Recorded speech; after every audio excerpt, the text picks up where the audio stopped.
A brief overview of the PSA by Rebecca Grace. Writing is a rhetorical problem, meaning it's necessary to choose the most ideal way to communicate my information. PSA stands for a problem-solving approach. As a writer, I use it to plan each written piece. This method consists of 5 steps. First, there's planning. I plan how I'm going to tackle the writing. For instance, which media will I use to display my writing? Who's my target audience? Next, we have researching. Then I research my target audience as well as different styles of writing, if necessary. And I say this because in this class, I know the style of writing needed because our professor tells us in each assignment. Okay, third, drafting. Next, I begin drafting my written piece. I like to use a free flow writing approach, and then I finally write my draft for submission. This process is one of the longest ones because it requires having others review my piece, which brings me to the next part of the PSA. Reviewing. Reviewing consists of proofreading and editing. This process is lengthy too, and not my favorite part of the PSA, but a necessary one. When I create paid writing pieces, I have trusted friends in the journalism field review my work for typos, make sure the page flows nicely, etc. I also, just for myself, I also leave a day or so after writing to review my work with fresh eyes. Last step, distributing. Distribution. Okay, is the last step of the PSA.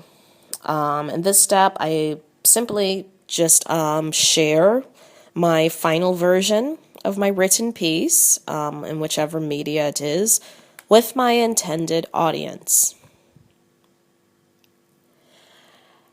How I used the PSA to develop and distribute my document.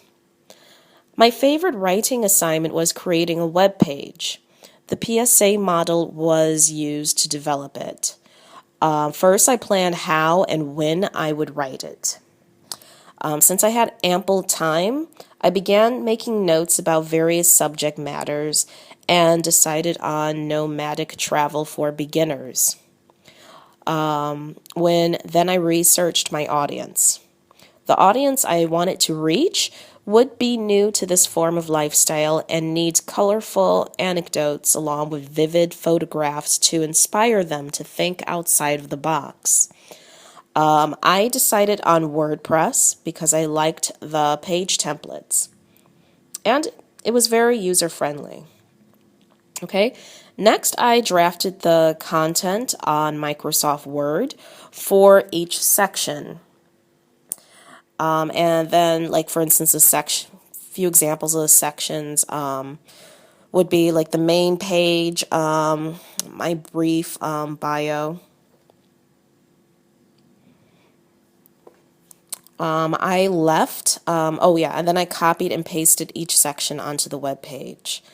I left about 4 to 5 hours after adding the content to review how it looked and to see if it flowed well. I asked a friend who happens to be a professional writer to review my web page. I also added my web page to our peer review group, so my fellow students could review it and add feedback. Finally, I distributed the web page to my professor via our class Dropbox. What was successful about writing the PSA?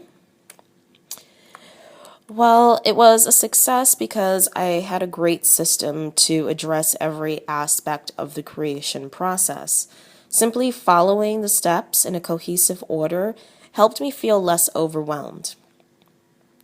Lessons learned about myself as a writer. I learned that I cannot write at will. I must be in the mood to do so, which is a fault of most unsuccessful writers. So learn from me.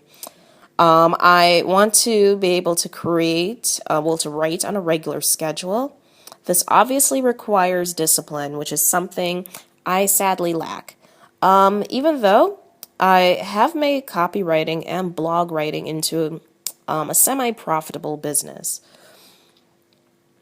Lessons learned about effective communication. My biggest lesson learned about communicating effectively is knowing your target audience. It's impossible to write blindly. You must know who you're writing for. It also takes time management, which is something I'm always working on. I can't predict when the internet will be down in the village, but I can begin assignments early enough to avoid this pitfall.